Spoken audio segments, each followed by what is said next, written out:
Hello everybody, this is Dr. Novak again. I'm going to do a water test on my aquarium. Basically I'm going to be testing for nitrates using the API test kit instead of the Lamont. The Lamont test kit's a little expensive. This API here, it's more readily available just about in every pet store that you can go to. And the Lamont test kit also has, it's a more professional kit, so it's going to cost a lot more money than what people want to spend. Plus the fact it comes with some of the chemicals in some of these test kits are poison. And maybe those who have little children wouldn't want to have such a test kit in case the kids got into it. So I understand. So I thought, well, I'll try this API test kit out, and I'm going to test for nitrates.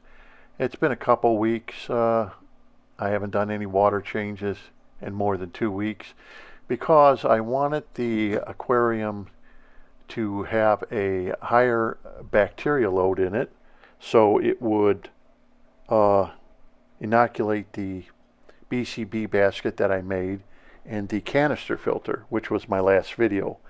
If you remember my last video, I made a BCB basket and I put it into an ADA Superjet 600 canister filter, and it seems to be working. The water is crystal clear, no problems, and I did notice the fish seem to be a lot more active. Now the water's clear. I can't say anything really negative about it. So I decided to do some research on my own, and I kept watching a bunch of videos on nitrates. And I was quite surprised at the high level of nitrates that are in aquariums to this day. This is year 2020, going on 2021, and people are still dealing with extremely high nitrate levels. And they have the assumption that high levels of nitrates and phosphates really aren't that harmful to fish. And that's really not true.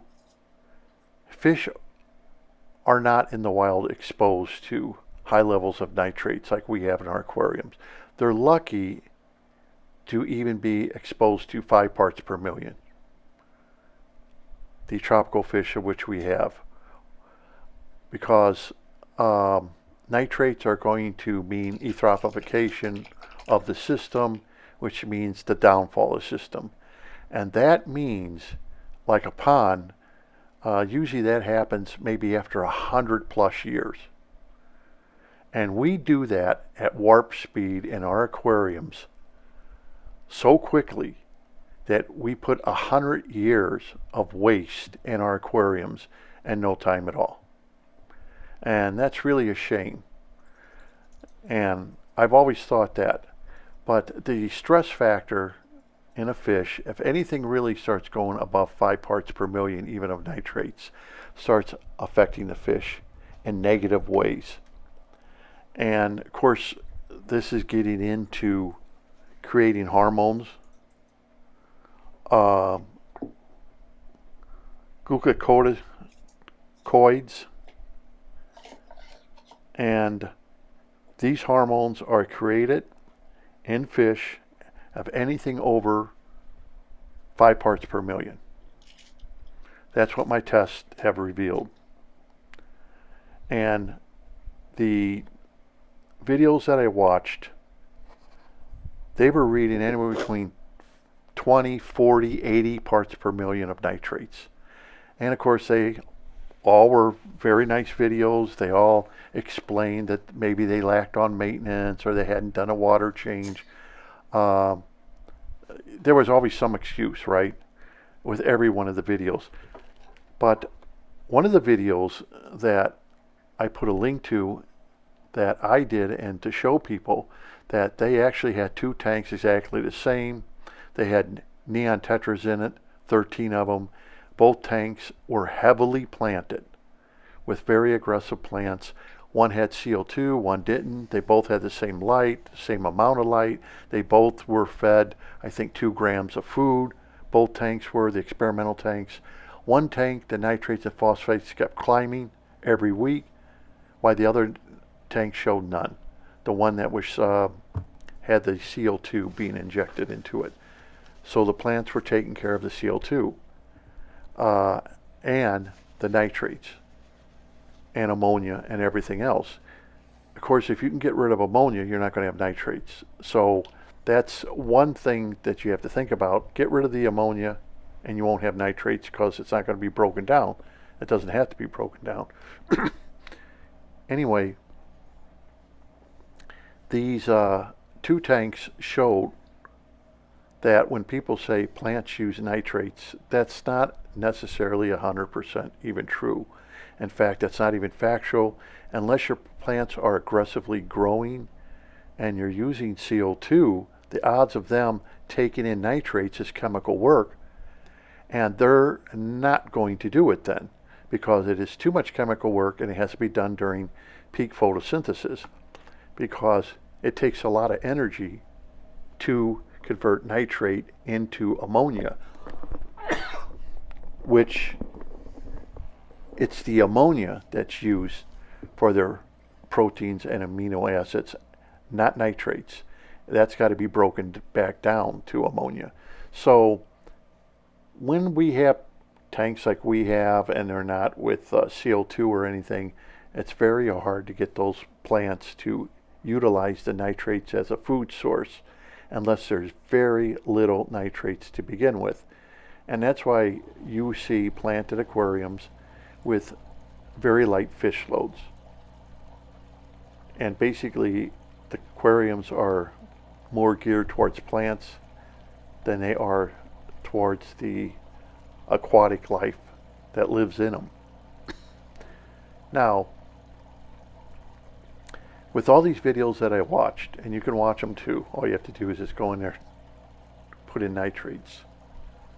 One thing I noticed with every aquarium, they did have plants in them, they did have fish, but all the substrate was placed directly at the bottom of the aquarium in every single video. Not one took the substrate and took it off the bottom of the aquarium.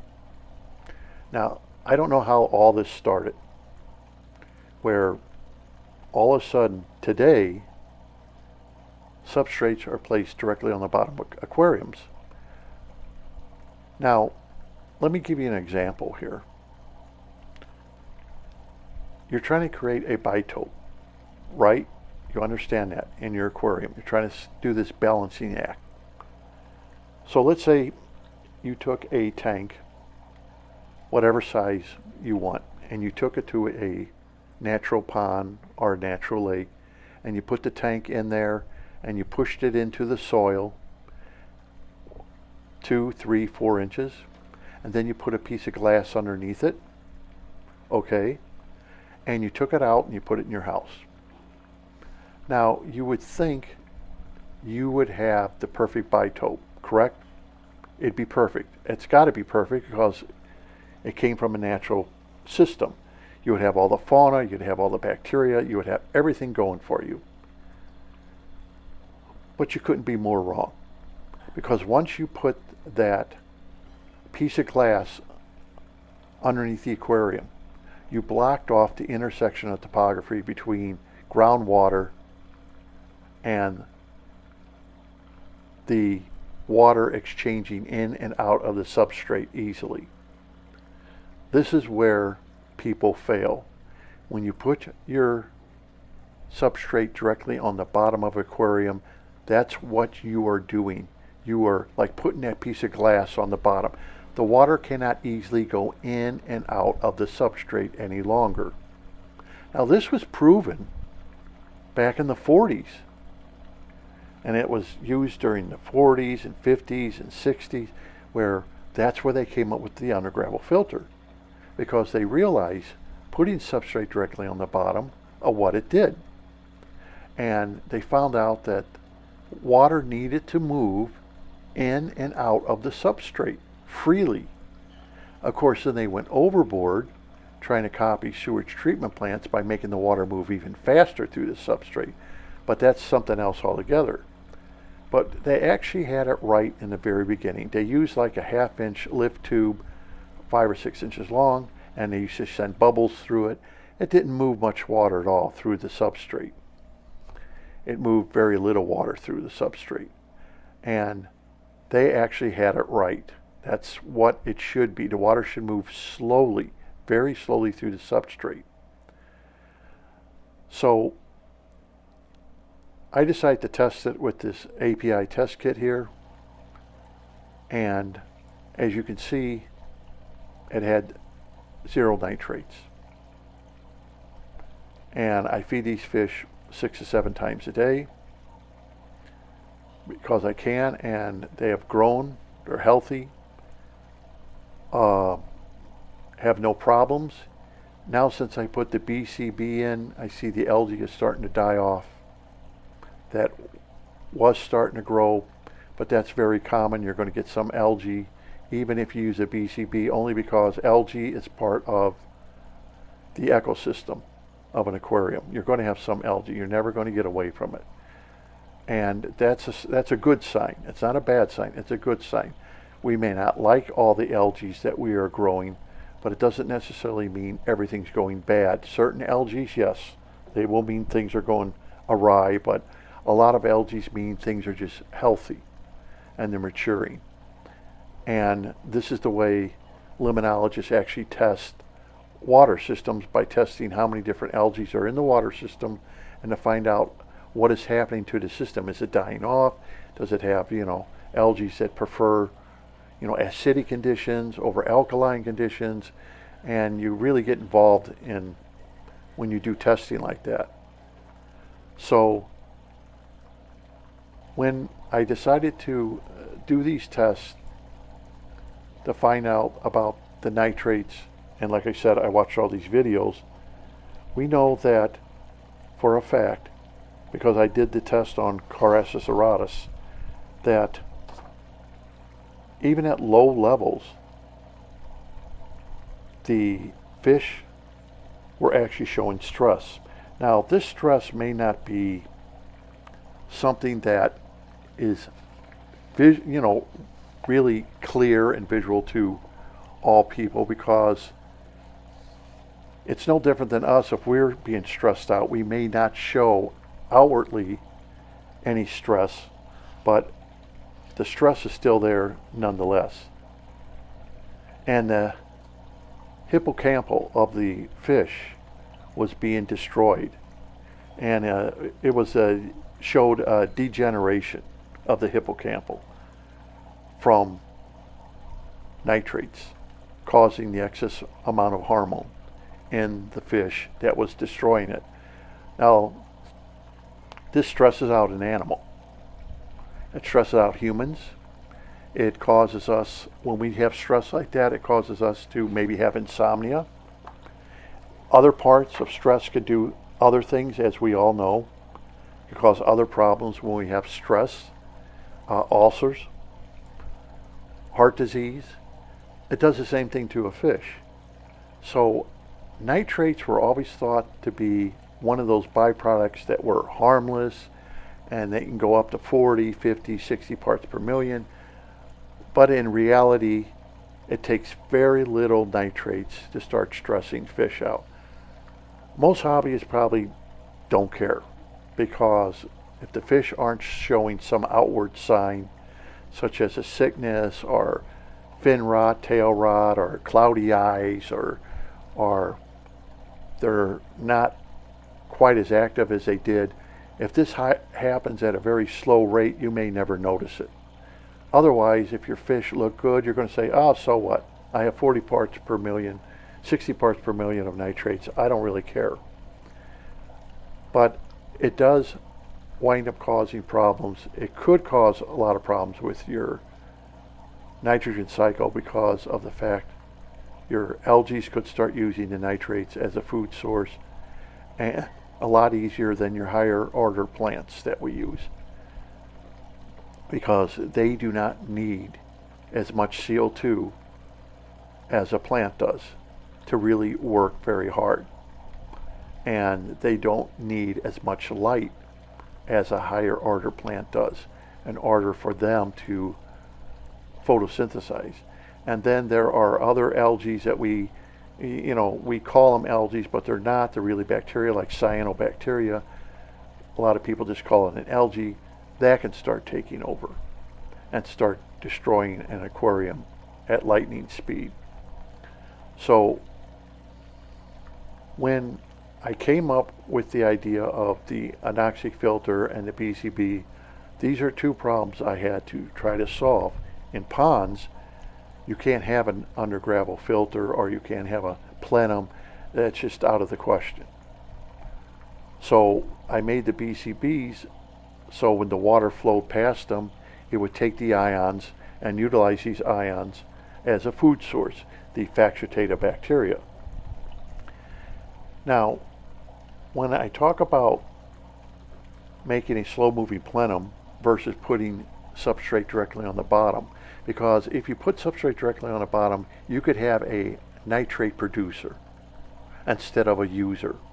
And if you have more nitrate producers in your aquarium than users, you're going to have an overabundance of nitrates. Okay, this is why all these videos show these people with so many nitrates.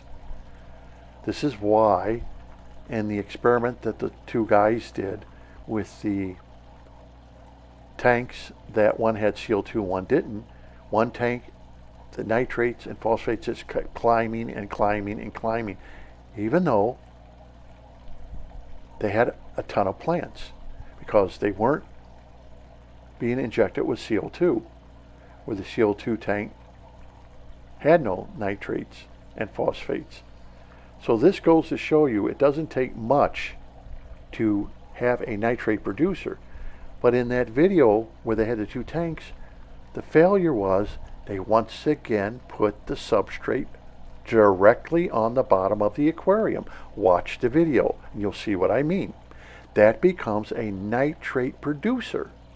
What you're trying to do is take away in your aquarium anything that becomes a nitrate producer.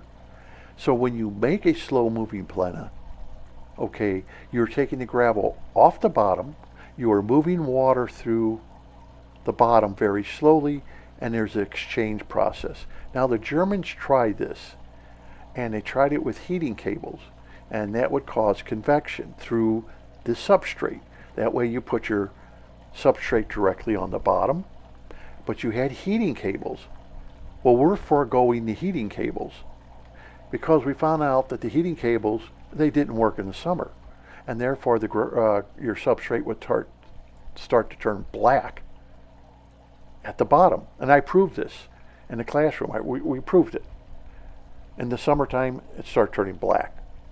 And then in the wintertime, when the heating cables were used, the oxygen go back there, and then it became oxygenated, and the black would start disappearing some. But this becomes a nitrate producer, because if you have anaerobic bacteria turns nitrates back into ammonia.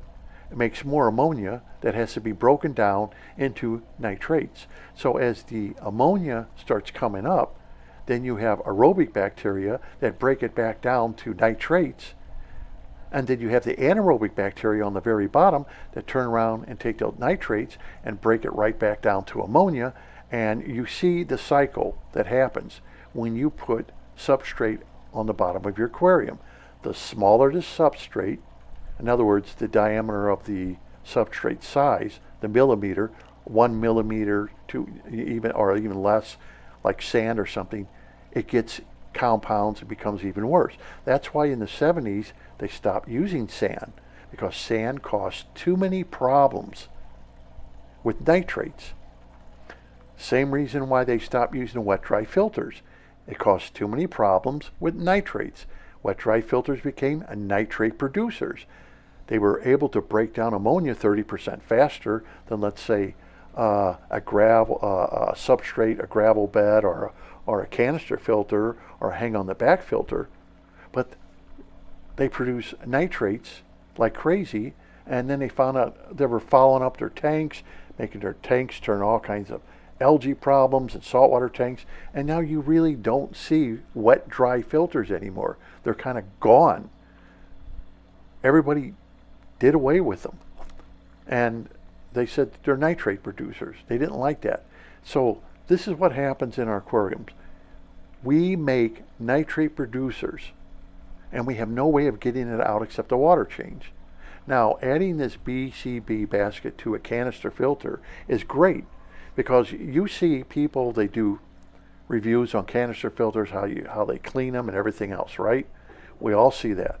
And what do? They have to clean all their media out in aquarium water. And we never used to do that. We never had to clean our media in aquarium water. You took it, you cleaned it real good under the sink. You sterilized everything, and you put it all back, and nobody had ammonia spikes. If you're cleaning your filter material, your hang on the back or your canister filter, and you have an ammonia spike, you had a problem. You don't have a aquarium that has a good ecosystem. It is a failing system. If you have to baby your canister filter with the BCB in a canister filter, all I have to do is pull the basket out, set it off to the side, take all your floss or whatever you have, sponges, clean them out, throw them away, clean out the canister real good. You don't have to worry about the bacteria, because the bacteria stays in the basket where it belongs. You're not cleaning that basket, you're not taking it apart, and you just put it back in after you put all new stuff in and fire it back up, fill it full of water, and the water is not going to bother it, even if it has a little bit of chlorine in it, because as soon as you fire it up, it's going to mix up and it's going to be diluted anyhow. And your bacteria is not going to die. And you don't have to worry about bacteria. I don't even worry about spikes. That is idiocy when you can't clean hang on the back filter, your canister filter, because you're so worried you're going to have an ammonia spike. You got other problems than in your tank. Your tank is too dependent on your canister filter, or your filter that's supposed to be a mechanical filter. You have biological and mechanical.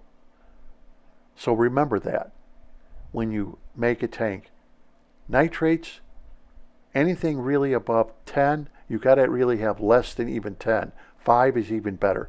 Keep them low. It'll help keep bacteria in check. It'll help keep your algae in check. It'll make your fish healthier. That's why my fish live for 30 years. And I have goldfish for 15 years plus. It's because they don't get stressed out by their environment. So, I hope you enjoyed this video. I hope you learned something from it, that nitrates can easily be handled today with an anoxic filter. But of course, it's your choice. It's not the fish's choice. It's your choice whether or not you want your animals to live in nitrate-free water or not. Until next time, this is Dr. Novak.